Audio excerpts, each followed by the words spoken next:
Thank you for joining us today to discuss some consequential legislation. Today, I am pleased to introduce Bill 40, the Professional Governance Act. I'm joined here by John Corvo, Deputy Registrar and Chief Regulatory Officer of APEGA, Dean Falkenberg, Executive Director and Registrar with the Alberta Society of Professional Biologists, and Brian Munday, Executive Director of the Alberta Land Surveyors Association. The Professional Governance Act is an example of good governance and what modern policy can look like and really achieve. The legislation promotes high standards of competence, conduct, and ethics, ensuring professional regulatory organizations have flexibility and improved regulatory tools, leading to positive outcomes for both professional regulatory organizations and for Albertans. Alberta Advanced Education is currently responsible for 9 pieces of legislation and 28 supporting regulations that govern 22 professional regulatory organizations. If passed, the Professional Governance Act would consolidate and streamline the patchwork of professional governance legislation that falls under advanced education's purview, from 9 separate acts into a single modern umbrella act. This is an example of good governance. This includes functions and authority, such as what is covered in legislation versus regulation versus bylaws and reporting requirements. Many of these disparate pieces of legislation are also outdated, especially in terms of provisions for the use of modern communication and technology. Outdated provisions would be repealed and replaced to recognize technological advancements and bring advanced education's professional regulatory bodies up to date. For example, usage of electronic signatures, electronic records, delivery of electronic notices, and virtual meetings. The Act would fix inconsistencies or lack of information in current professional regulatory legislation, including providing clarity on the purpose of professional regulatory organizations and their authorities, powers, and functions.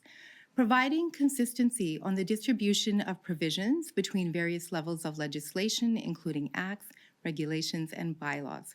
Providing clear requirements for reporting and transparency. Providing clear requirements surrounding accountability, offenses and penalties, and information and privacy disclosure. Ensuring members have access to an ombudsman in the event of disputes. The Professional Governance Act would also enhance fairness, transparency, and accountability by implementing a consistent, modernized framework for complaints, discipline, and appeals. Through specific regulations, each professional regulatory organization can ensure their unique requirements are addressed. The new Act would also align with other recent acts, the Labour Mobility Act and the Fair Registration Practices Act. The alignment is critical for reducing barriers for regulated professionals from other provinces and other countries. This allows credentials to be recognized in Alberta more quickly and efficiently. This helps Alberta attract the professionals needed to fill labor market shortages and support Alberta's economy. My team has been in regular contact with the PROs throughout the drafting of this legislation. This has included bi-monthly updates, engagement sessions, and one-on-one meetings. Based on their extensive stakeholder consultation and the feedback received, if passed, the Professional Governance Act is intended to be proclaimed in June of 2026, and a staggered implementation approach will be explored. We will continue to work directly with our professional regulatory organizations to develop regulations that would be responsible as well as flexible. And we will ensure a smooth transition for them by developing resources, including providing bylaw templates to ensure consistency and to help reduce staff time and costs, including legal fees, providing templates for codes of conduct and ethics and practice standards and guidelines, providing guidance on the complaints inquiry process, for example, Q&A documents, process diagrams, one-on-one sessions with PROs. I am pleased about the direction this legislation is taking us. The legislation we are proposing would modernize governance, provide consistency for organizations, their members, and for Albertans, and ensure Alberta's professional regulatory organizations are held to a high standard of practice, protecting public interest and providing the best possible services to Albertans. Thank you so much for your time, and now it's my pleasure to invite John to the podium.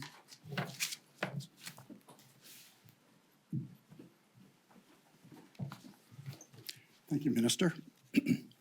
My name is John Corvo, and as mentioned, I'm the Deputy Registrar and Chief Regulatory Officer with the Association of Professional Engineers and Geoscientists of Alberta, commonly known as APEGA. APEGA thanks and congratulates Minister Sawhney, Premier Smith, and the Government of Alberta for successfully leading and completing the process of uniting 22 professions under one act. We also extend our appreciation to the hardworking officials at Advanced Education for their willingness and openness to meet and discuss APEGA's proposals for the evolving needs to regulate our professions. As Alberta's largest professional regulator, we license, educate, and regulate engineers and geoscientists. I'm here today to show our support for this significant achievement in developing a modern piece of legislation to guide our work. The legislation will enhance our ability to regulate effectively and efficiently, ensuring engineers and geoscientists can remain focused on protecting the public interest while driving innovation and Alberta's economy forward. Modernized legislation has been a priority for APEGA, and we have appreciated the opportunity to contribute our recommendations with the Minister and her officials. Beyond the legislation, APEGA continues to collaborate with the government to remove barriers for internationally trained professionals and to remove interprovincial mobility barriers for engineers and geoscientists. These efforts make it easier for skilled professionals across Canada to move to Alberta and continue to contribute to the province's economy. Although the legislation is new, APEGA's role remains unchanged. For more than 100 years, we have acted in the best interest of the public, and we will continue to license, educate, and regulate engineers and geoscience professionals in Alberta. Thank you. I'd like to introduce Dean.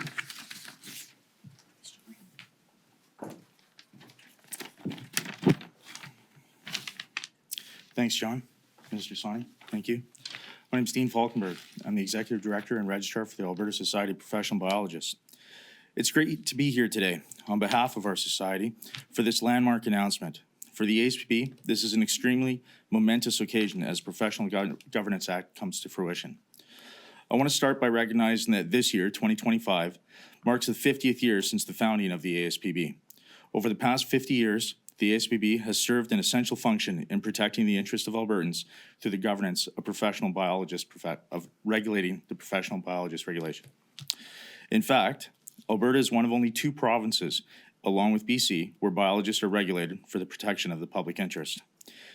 The ASPB, as a regulatory body, upholds the protection of the public interest and the interest of the public safety in setting requirements within regulating the practice of biology and our registrants. We take this role very seriously, which is why I'm so pleased to see that the modernization of governance legislation that is included in the PGA. For professional regulatory organizations, including the ASPB, this legislation will bring us all closer to best practices in regulating professional practice to protect the public interest in our respective professions. This legislation provides a leading framework for protecting the public interest in the practice of biology that other jurisdictions can look to for guidance. We are pleased to be part of the consultation and implementation of such a forward-thinking and dynamic piece of legislation that supports the improvement of quality of life of Albertans. I also want to share that in my almost 30 years of dealing with the Government of Alberta on regulatory matters, this has been one of the most collaborative efforts between professional regulatory bodies and the government. I can't thank Minister Sawhney and her team enough. The collaboration amongst the professional regulators is laudable, allowing us to explore regulatory application so that all of the regulators can employ best practices. Finally, the management of the incredible workload and pace are credited to the amazing staff of the Government of Alberta. Under Minister Sawhney, this has been and continues to be no light task, as they have coordinated, consulted, and conversed with dozens of bodies to bring this complex and considered piece of work to the Assembly. Thank you. And I'd like to invite Brian.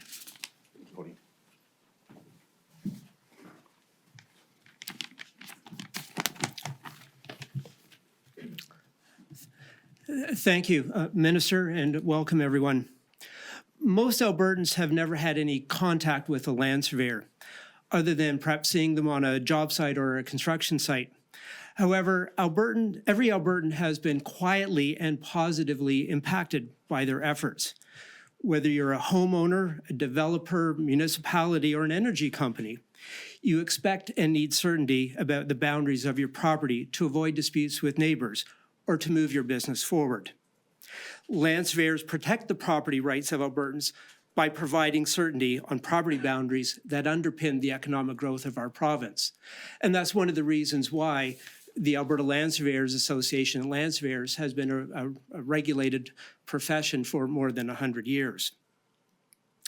The Alberta Land Surveyors Association is the regulator of the professional practice of land surveying, and our oversights and our efforts ensure that land surveys are objective and that land surveyors are always serving Albertans' best interests. And that's part of the reason why we're so excited to see in this bill the emphasis on protecting the public interest. Our organization, the Land Surveyors Association, we make sure that land surveyors and their companies act in a professional manner through ethical conduct and ensure that they're competent throughout their career. The Professional Governance Act, when passed, will give us greater opportunity and flexibility to ensure that land surveyors continue to have the competencies and skills that they need in these modern times. And I'll perhaps provide a couple of really quick examples. The complaints and discipline process will now be open and transparent rather than having to hold hearings in private. And we will now be able to adopt new registration processes quicker and update our code of ethics quicker, rather than perhaps having to wait for a regulation change. Land surveying, like all my colleagues behind me, is a proud profession, and we have a history that predates Alberta even being a province. Yet land surveyors have always been ready to embrace new technologies and new legislation and new ways of doing things. We're ready and keen and anxious to get going and pleased that this day is finally here. Finally, I would like to thank the minister and her staff, particularly Sonia, MJ, now Cinnamon, and especially Wayne Williams for answering all my questions through this collaborative process and providing us with guidance with everything that has come up so far. And I'm sure all the questions that we'll have moving forward and helping us see this move forward through to enactment. And I think with that, the minister is going to come back on stage here, and I believe it's some question and answer time. Absolutely. Beat me to it. That brings us to the end of the formal portion of today's event. We will now open it up to questions from the media. We'll be taking one question and one follow-up today. Please remember to state your name and outlet, and we'll start in the room. Well, someone's keen. Lisa Johnson with the Canadian Press. Minister, I have to try and get some clarity on this issue because we didn't really get a lot of clarity during the tech briefing. It was kind of yes, no, maybe, ask the minister. Because Minister Amory and the Premier talked about promised legislation this year regarding certain professions and changing professions that are not caught up in this act, can you just tell us yes or no? If passed, does this bill limit the power and authority of professional regulators to discipline their members for behavior outside of their professional practice? Say John tweets that we should build bridges out of styrofoam from now on. Does that limit a PEGA from disciplining him? This legislation should not limit that at all. So this legislation, it will handle vexatious complaints or mandatory training.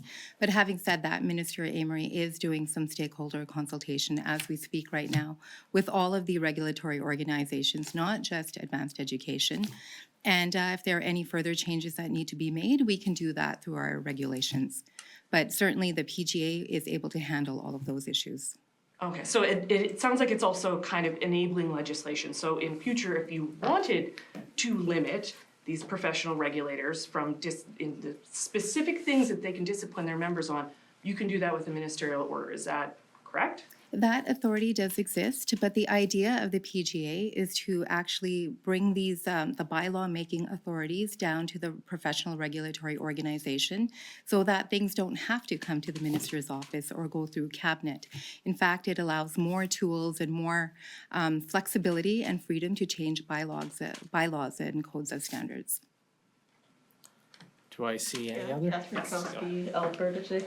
So just to clarify, that's not the direction you're intending to go down with this legislation, but it does enable you to do that. Or If there is a situation that is serious and it requires attention, then yes, the minister does have the authority to step in. But certainly the intention of this legislation is to make sure that professional regulatory organizations can have more freedom and flexibility to update and create their own bylaws. And reporting procedures are going to be defined within the governance framework. So yes, if there is a reason to step in, then that flexibility is there. But at this point, we have listened to what the regulatory organizations wanted. They wanted to have that more freedom and flexibility to create their own bylaws. But we'll also have an officer that will oversee all of the organizations as well, because they do have that bylaw making authority. And so it's important to have additional inspection authority, so that officer will be doing most of the oversight.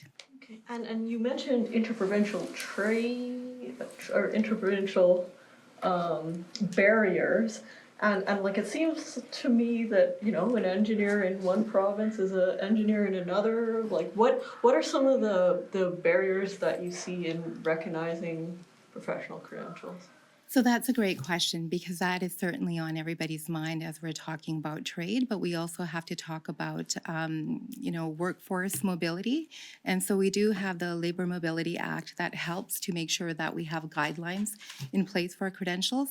But I do have to give a shout out to some of these organizations, like APEGA, for example. They do tremendous work in looking at credential recognition for people who are outside of the country as well as across Canada. So we do rely quite a bit on the PROs to do that work, but certainly that is work that my department and ministry is always looking at as well. And there's more to be done on this, and I'll have more to share about that in the future.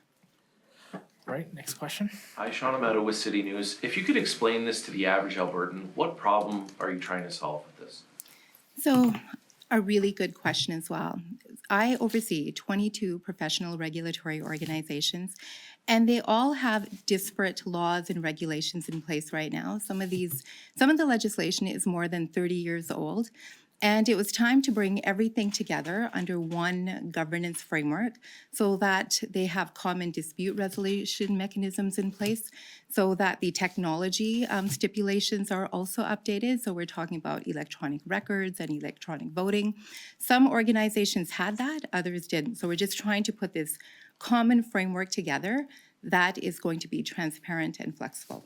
So what was the problem on the ground? Were some professionals being muzzled? Were some being treated unfairly? What was the actual problem on the ground?